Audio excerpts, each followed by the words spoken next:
Hari ini kita bersama-sama menerima tuntunan daripada Tuhan dan belajar bersama-sama tentang pengampunan yang Tuhan ingin kita hidup di dalamnya.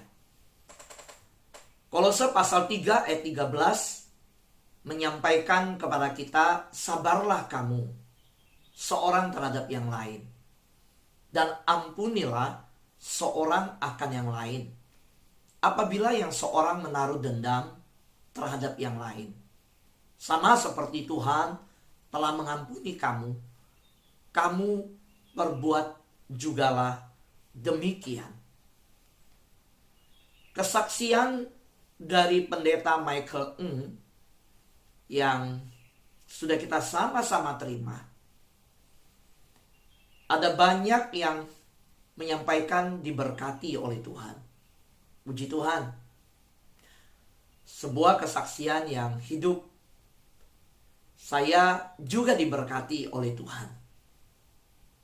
Ada banyak hal yang saya baru tahu bagaimana kehidupannya diproses sedemikian oleh Tuhan.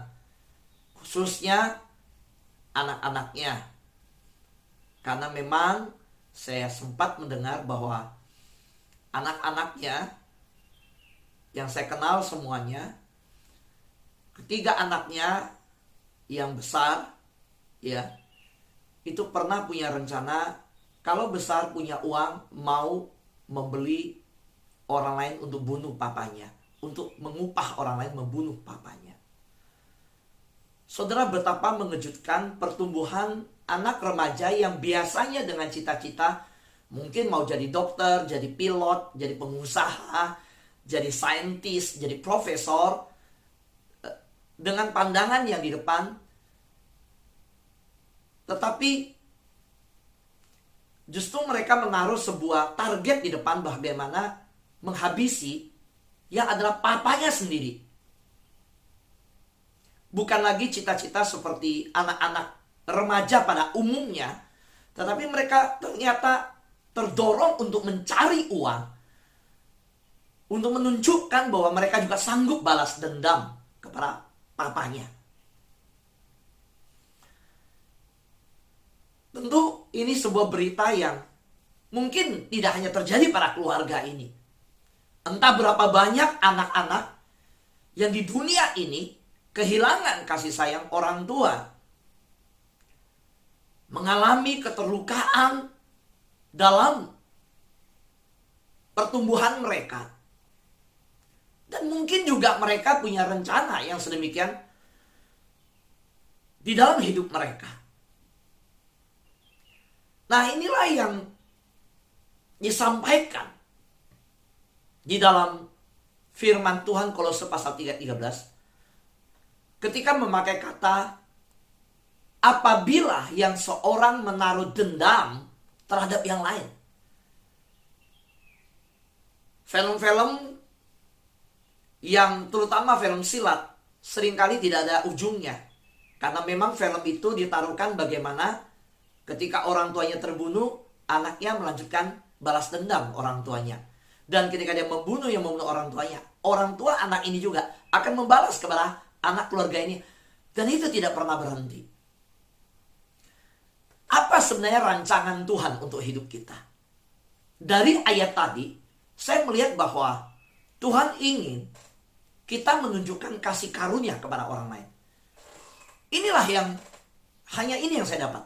Ketika saya membaca Kolose pasal 3 ayat 13. Satu kalimat yang saya dapatkan bahwa di dalam ayat ini, motivasi daripada Tuhan. Ketika Roh Kudus memberikan wahyu kepada Paulus menuliskan kalimat ini, maka dari sini kita tahu satu motivasi Tuhan, bahwa Tuhan ingin kita menunjukkan kasih karunia kepada orang lain. Sahabat doa yang terkasih dalam Tuhan, harus kita akui bahwa itu keinginan Tuhan. Bagaimana dengan keinginan manusia yang di dalamnya dikuasai oleh dendam? Tentu tidak mudah. Karena itulah doa Bapa kami dan doa ketika Yesus di Taman Getsemani adalah sebuah doa penyesuaian diri dengan kehendak Tuhan. Kekristenan adalah penundukan diri, ketaatan untuk kehendak Tuhan. Bukan meminta Tuhan mengikuti kehendak kita. Memang tidak mudah untuk menunjukkan kasih karunia. Masalahnya apa? Seringkali kesulitan itu karena kita bisa berfokus pada diri kita sendiri. Menunjukkan kasih karunia tidak mudah. Karena pada dasarnya manusia akan lebih cenderung untuk memperhatikan diri sendiri. Nah, inilah yang menjadi dua hal di mana ketika Allah menunjukkan bahwa anak yang paling dikasihinya, yang dari kekekalan, kapan kekekalan bermula? Nggak ada yang tahu. Karena Allah menciptakan ruang, menciptakan waktu, dan menciptakan manusia. Manusia ditaruh di dalam ruang dan waktu. Tetapi karena Allah yang menciptakan waktu, maka Allah di luar waktu. Allah tidak dibatasi oleh waktu. Sebab itulah kita berkata, dia Allah yang adalah Alfa dan Omega, tidak berawal dan tidak berakhir. Jadi Allah sudah ada sejak sebelum adanya waktu. Dari kekekalan sampai kekekalan. Dari kapan? Gak tahu. Sampai kapan? Sampai bumi berlalu. Kita gak ada yang tahu. Dia tetap ada. Nah, dia Allah yang dari kekekalan, Allah Bapa, Allah Anak, Allah Roh Kudus. Di dalam ketritunggalan itu saling mengasihi. Tetapi dalam saling mengasihi itu, Allah Bapa rela melepaskan Allah Anak satu-satunya untuk datang ke dalam dunia, menunjukkan kasih karunia, memberikan kasih karunia. Dan itulah sebuah teladan dari Allah Bapa yang tidak berfokus pada diri, tetapi menyatakan bahwa dia memperhatikan dunia ini, mengasihi dunia ini. Nah, ini perbedaan antara roh ilahi, dia Tuhan, dengan sisi kedagingan manusia. Manusia lebih mudah untuk menunjukkan, untuk menjadi egois daripada ramah. Dan inilah yang diajarkan dan diturunkan sejak dari Taman Eden. Karena sejak kejatuhan manusia, Kain membunuh Habel. Karena bagi Kain yang ada hanyalah bagaimana Allah melihat persembahannya, dan dia menganggap Habel adalah saingan daripada kenapa Habel diterima, saya nggak diterima. Ini sesuatu goncangan dalam penyembahan. Ini satu goncangan dalam ibadah. Karena pembunuhan terjadi bukan di dalam cerita yang lain. Cerita pembunuhan di dunia yang pertama kali terjadi justru selesai ibadah, selesai menyembah Tuhan, selesai membawa persembahan. Saudara yang terkasih dalam Tuhan, bahkan pembunuhan terjadi justru dalam keluarga, dalam sebuah relasi yang namanya kakak adik. Saudaraku yang terkasih dalam Tuhan, kemarin saya menerima sebuah undangan di tahun depan untuk ke sebuah kota untuk memberitakan Injil Tuhan. Dan yang mengundang memberitahukan bahwa di kota di mana kekristenan adalah mayoritas ini, di bulan Januari, setiap minggu habis pulang gereja pasti ada pesta. Jadi pesta itu dari Desember sampai Januari. Jadi sampai Januari terakhir, nah itu baru selesai. Dan pestanya itu dengan dasar sukacita karena tahun baru yang Tuhan beri dan sebagai anak Tuhan. Dan ini udah tradisi. Dan bukan hanya pesta. Lalu ada satu kata yang mengejutkan saya. Ketika bicara soal bagi warisan, itu bisa bunuh-bunuhan. Walaupun itu kakak adik, dan walaupun itu keluarga Kristen, itu bisa terjadi, Pak Fu. Sangat menyedihkan. Dia berkata demikian. Sangat menyedihkan. Dan itulah kekristenan. Saudara, ketika saya mendengar kalimat itu, saya menyadari satu hal. Karena pada saat saya mendapat kalimat itu, saya selesai mempersiapkan firman Tuhan ini. Saya bilang, terima kasih Tuhan. Tuhan mengajarkan saya sesuatu. Bahwa saya harus setiap hari untuk belajar mematikan kedagingan. Karena saya juga manusia. Dan jangan memberi celah kepada iblis. Sebagai manusia, seperti yang dikatakan bahwa manusia lebih mudah menjadi egois daripada untuk menjadi ramah. Sahabat, doa yang saya kasih dalam Tuhan. Dan ini berita yang ingin saya sampaikan. Lewat seluruh persiapan dan doa, saya percaya bahwa kita semua membutuhkan kasih karunia Tuhan. Yang membutuhkan kasih karunia Tuhan, boleh lambaikan tangannya bahwa saya membutuhkan kasih karunia Tuhan. Amin. Kita semua butuh kasih karunia Tuhan. Nah, biarlah hari ini kita minta Tuhan tolong kita. Ketika Yesus Kristus datang ke dunia ini untuk menunjukkan kasih karunia kepada orang-orang berdosa, termasuk saudara dan saya. Cara yang Tuhan lakukan adalah pengampunan. Cara utama Tuhan untuk meminta kita menunjukkan kasih karunia. Karena Tuhan telah menunjukkan itu. Jadi karena Yesus telah datang ke dalam dunia menunjukkan kasih karunia. Dan cara Tuhan lakukan dengan menunjukkan kasih karunia yaitu memberikan anaknya. Dibunuh oleh manusia. Digantung oleh manusia. Ditolak oleh manusia. Dan ketika Yesus di atas kayu salib, Yesus berkata, ampunilah mereka. Sebab mereka tidak tahu apa yang mereka perbuat. Nah, cara ini adalah cara yang prioritas, cara utama Tuhan. Meminta kita untuk menunjukkan kasih karunia kepada orang lain. Adalah dengan apa? Juga pengampunan.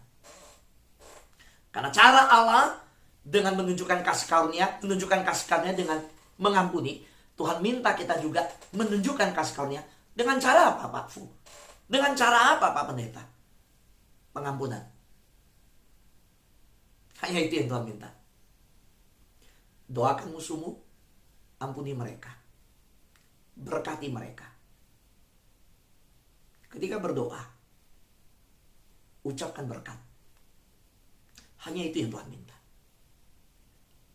Saudaraku yang terkasih Tuhan, mari kita lihat lagi Kolose pasal 3:13 dengan versi yang mudah dibaca. Supaya dengan versi Alkitab ini, biasa Alkitab dengan versi terjemahan baru, TB. Tapi saya melihat kalau VMD ini mungkin bisa menolong kita. Secara umum bisa mengerti dari berbagai kalangan umur ya. Firman Tuhan di Kolose pasal 3:13 berkata, janganlah marah satu sama lain, tetapi saling memaafkan. Lah, jika orang lain melakukan kesalahan kepadamu, ampunilah mereka. Sebab Tuhan juga telah mengampunimu. Saudara, saya tidak perlu menerangkan lebih dalam tentang ayat ini. Karena bahasa ini sangat mudah. Tentu sangat mudah kita mengerti.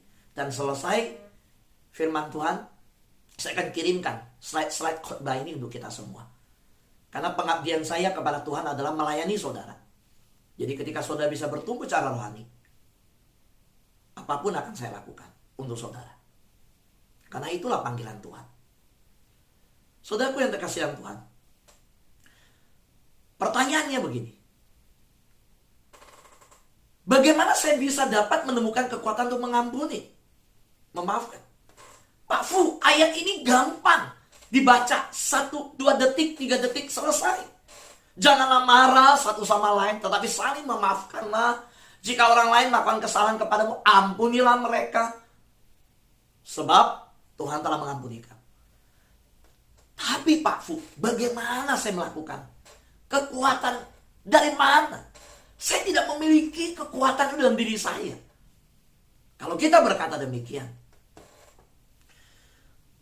jawaban saya ketika saya berdoa, ketika dalam persiapan yang ada,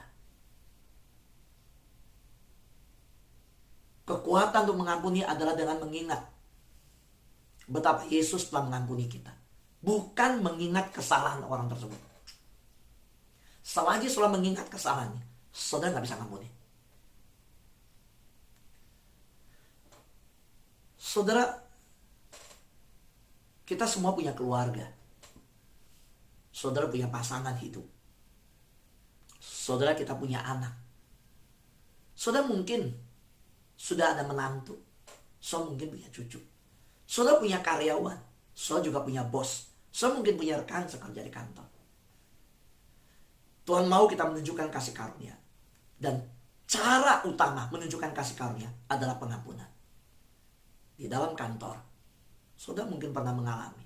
Di dalam keluarga besarmu, mungkin itu keponakanmu. Bisa jadi itu pamanmu. Bisa jadi keluarga besarmu. Bisa jadi engkau melihat orang tuamu diperlakukan tidak adil. Sakit rasanya. Bisa jadi, saya pernah melihat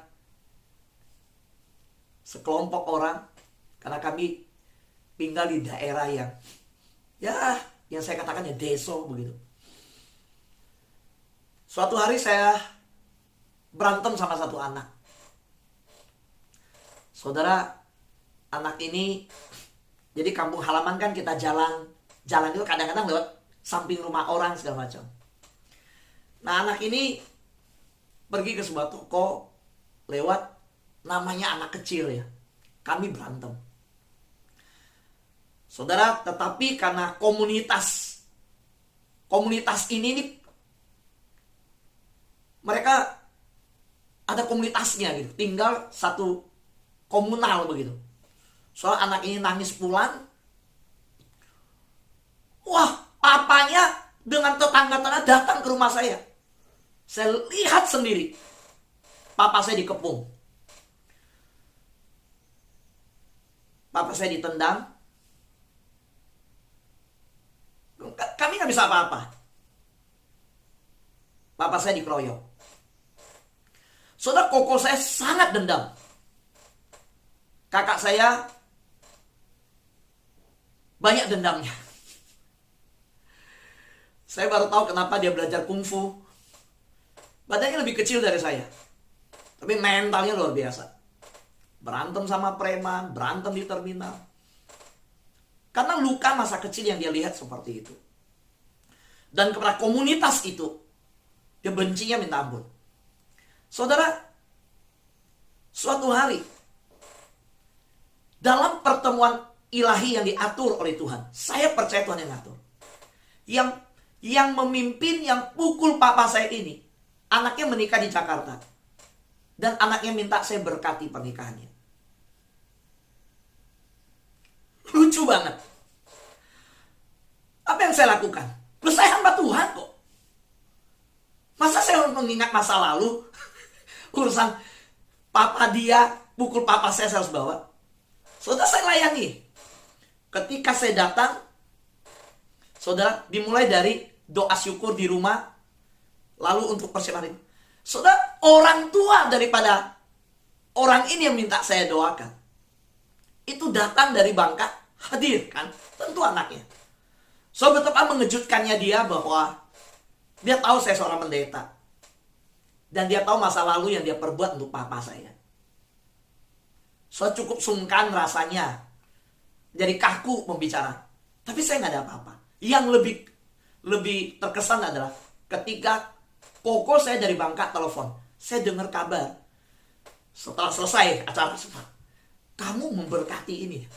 Kamu ini. Iya. Dia berkata, Tuhan ajaib ya. Dia berkata, kalau saya belum tentu saya sanggup. Ya tapi kamu pendeta, kamu harus mengampuni. Lalu saya bilang gak bisa ngomong begitu. Ya kalau pendeta harus mengampuni, ya saya jemaat saya gak bisa. Semua anak Tuhan harus belajar dulu itu.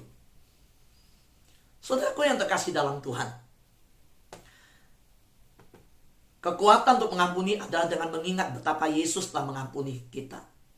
Ketika mengingat pengampunan Tuhan, maka Tuhan memberi kita kekuatan dan rahmat untuk memaafkan orang lain. Setiap pagi, rahmat Tuhan yang baru diberikan bagi kita. Setiap pagi. Saya merenungkan ketika kita bersama-sama memohon rahmat Tuhan yang baru, yang Tuhan sudah sediakan. Selalu baru tiap pagi, baru tiap pagi. Besar setiamu Tuhan, besar setiamu. Kasih Tuhan, rahmat Tuhan selalu baru setiap pagi untuk kita. Lalu rahmat itu untuk apa? Rahmat itu bukan hanya, tentu ya, diberi kekuatan untuk kita bekerja, berkarir, mencari nafkah. Rahmat Tuhan yang baru diberikan untuk memberi kekuatan bagi keluarga kita. Tapi saya percaya, rahmat Tuhan yang baru bagi kita juga untuk mengampuni dan untuk bersiap-siap dalam perjalanan hidup kita. Bagaimana berkenan Tuhan menemukan bahwa kita seperti apa yang Tuhan inginkan. Sahabat yang terkasih dalam Tuhan, mari kita bersama-sama meminta pertolongan Tuhan. Jikalau saudara dan saya mengampuni, kita akan menikmati visi Tuhan. Tetapi jika kita tidak mengampuni, saudara tidak bisa menikmati visi Tuhan selama sisa hidup saudara. Inilah rangkaian khotbah yang sejak beberapa seri yang lalu, yaitu bagaimana selama sisa hidup kita mengerjakan visi yang dari Tuhan. Mungkin selama kita muda, kita terlalu sibuk dengan dunia, kita tidak mengerjakan visi yang dari Tuhan.